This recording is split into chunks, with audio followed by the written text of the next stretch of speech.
स्वागत है आपका हमारे इस YouTube चैनल में। और आज के इस वीडियो में हम लोग पढ़ने वाले हैं क्लास 8 का चैप्टर 9 जिसका नाम है राशियों की तुलना। इसका एक्सरसाइज 9.3 का क्वेश्चन नंबर 1 का 2। तो इसके पहले वाले क्वेश्चंस का वीडियो अगर आपने नहीं देखा है तो लिंक डिस्क्रिप्शन में दिया गया है, वीडियो जरूर देख लें। और अगर आप इस चैनल पर नए हैं तो इस चैनल को सब्सक्राइब करें और बेल आइकन को प्रेस करें ताकि हर आने वाली नई वीडियो सबसे पहले आप तक पहुँच जाए।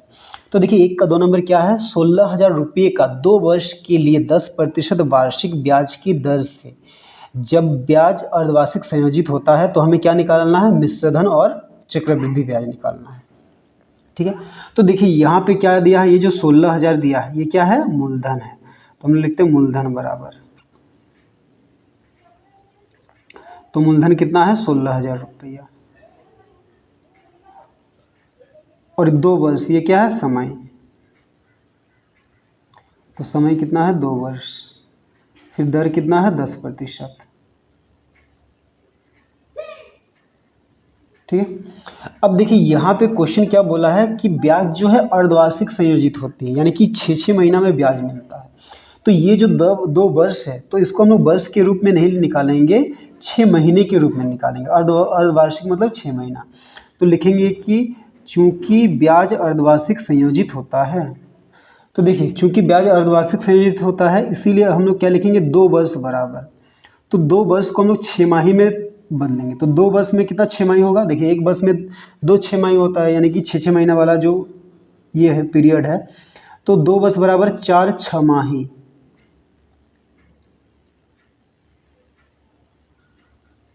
ठीक है, और छमाही का मतलब क्या होता है, 1/2 वर्ष।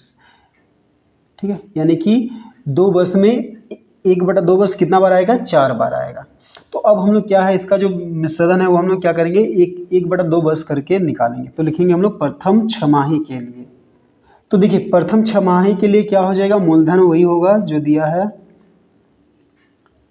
तो मूलधन कितना दिया है 16,000। ठीक है, अब समय हम लोग यहाँ पे क्या लेंगे, क्योंकि हम लोग छमाही निकाल रहे हैं ना, तो समय लिखेंगे 1/2 वर्ष। फिर दर हमें वही लेना है, तो दर कितना है 10%। तो अब हम लोग क्या निकालेंगे, साधारण ब्याज। तो साधारण ब्याज का सूत्र क्या होता है, मूलधन गुना समय गुना दर बटा 100। तो मूलधन की जगह हम लोग क्या लिखेंगे, 16,000 गुना समय की जगह 1/2 और दर की जगह 10 बट्टा कितना होगा 100।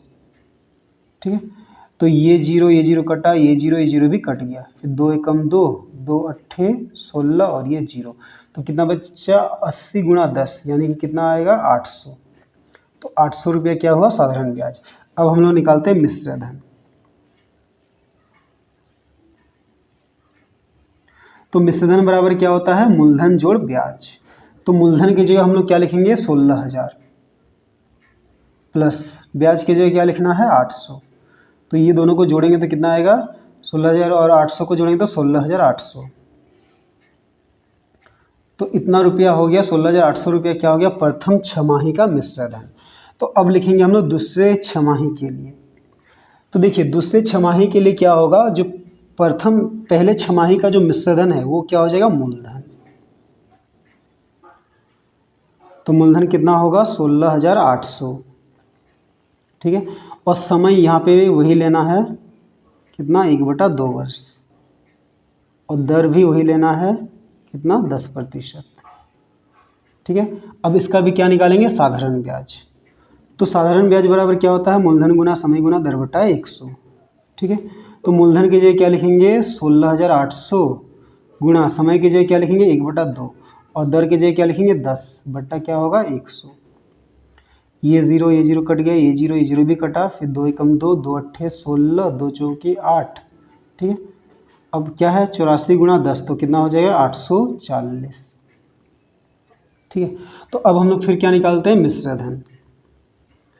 तो मिश्र धन बराबर क्या होता है, मूलधन जोड़ ब्याज।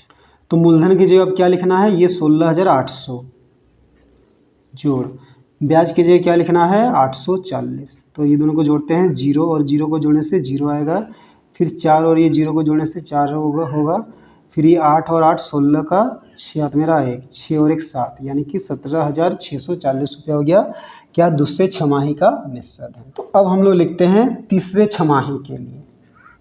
तो देखिए, तो तीसरे छमाही के लिए मूलधन क्या हो जाएगा, जो दूसरे वर्ष का क्या है, मिश्र धन है। तो कितना है वो 17,640। ठीक है, फिर समय वही होगा कितना, 1/2 वर्ष। फिर दर कितना हो जाएगा, 10%। अब इसका भी निकालते हैं साधारण ब्याज। तो साधारण ब्याज क्या होगा, मूलधन गुना समय गुना दर बटा 100। तो देखिए, मूलधन की जगह हम लोग क्या लिखेंगे अब, 17,640 गुना समय की जगह 1/2 और दर की जगह 10 बट्टा क्या लिखना है, 100। तो ये जीरो कटा, ये जीरो कट गया, ये 2 से कट गया। देखिए 2 एकम 2, 17 है तो 2 अट्ठे 16, 17 से 16 गए तो 1 और 6 16, तो 2 अट्ठे 16, फिर 2 दूनी 4, यानी कि 882 रुपया। ठीक है, अब हम लोग क्या निकालते हैं, मिश्र धन। तो मिश्र धन बराबर क्या होता है, मूलधन जोड़ ब्याज। तो देखिए, मूलधन की जगह अब क्या लिखना है, 17,640 जोड़ ब्याज की जगह क्या लिखना है, 882। तो देखिए, 0 और 2 को जोड़ने से 2 होगा, फिर ये 8 और 4 को जोड़ेंगे तो 12 का 2 हाथ में रहा 1, फिर 8 और 6 14 और 1 15 का 5 हाथ में रहा 1, ये 7 और 1 8, फिर ये 1। ठीक है, आप इसको ऊपर नीचे लिख के जोड़ सकते हैं। तो ये क्या हो गया, ये हो गया तीसरे वर्ष का मिश्र धन, तीसरे छमाही का। अब हम लोग लिखेंगे चौथे छमाही के लिए। तो देखिए, तो चौथे छमाही के लिए मूलधन कितना हो जाएगा, मूलधन बराबर हो जाएगा ये 18,522 रुपया। फिर समय वही होगा 1/2 वर्ष, फिर दर भी वही रहेगा कितना, 10%। अब इसका भी हम लोग क्या निकालते हैं, साधारण ब्याज। तो साधारण ब्याज का फॉर्मूला क्या होता है, मूलधन गुना समय गुना दर बटा 100। तो मूलधन की जगह क्या लिखना है, 18,522 गुना समय की जगह 1/2 गुना दर की जगह 10/100। ठीक है, तो देखिए ये 0 कटा, फिर 2 एकम 2, 2 नम 18 पूरा कट गया, फिर 2 दूनी 4, 5 से 4 गया तो 1 और 2, अब 12, तो 2 6 12, फिर 2 एकम 2, यानी कि कितना आया 9261/10। तो देखिए, नीचे के बाद 1 0 तो ऊपर पीछे से के बाद पॉइंट, यानी कि 926.1। तो देखिए, ये रुपया पैसा है, तो इसलिए इसमें क्या करते हैं, दशमलव के बाद एक अंक नहीं रखते हैं। तो अगर दशमलव के बाद एक अंक है तो उसके बाद हम लोग क्या करते हैं, 0 अपने से लगा देते हैं। तो यहाँ पे 1 के बाद क्या लगेगा, 0। तो इतना रुपया हो गया ब्याज। ठीक है, अब निकालते हैं मिश्र धन। तो मिश्र धन क्या होता है, मूलधन जोड़ ब्याज। अब मूलधन क्या है, मूलधन है 18,522 प्लस ब्याज क्या है 926.10। अब इसको हम लोग क्या करते हैं, ऊपर नीचे लिख के कहीं भी जोड़ लेते हैं। ठीक है, तो आप कहीं भी रफ कर सकते हैं, क्या है 18522। ठीक है, इसमें पॉइंट नहीं है तो इसके बाद है, और यहाँ पे 0 0, इसमें जोड़ना है 926.10। ठीक है, 0 1 6 2 8 2 2 4 9 5 14 का 4 हाथ में रहा 1, 8 और 1 9, फिर 1। तो मिश्र धन क्या हो गया 19,448.10 रुपया। तो ये हो गया हमारा पहला आंसर। ठीक है, अब हमें क्या निकालना है, चक्रवृद्धि ब्याज। तो चक्रवृद्धि ब्याज बराबर क्या होता है, मिश्र धन माइनस मूलधन। तो मिश्र धन की जगह हम लोग क्या लिखेंगे, ये 19,448.10 माइनस मूलधन क्या है। अब देखिए, यहाँ पे जो मूलधन है ना, वो सबसे पहला वाला मूलधन लेना है। तो सबसे पहला वाला मूलधन क्या है, 16,000।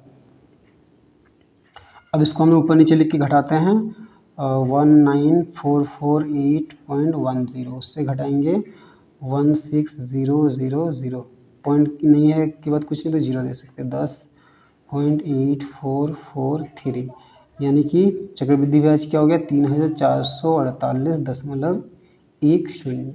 तो ये हो गया हमारा दूसरा आंसर। ठीक है।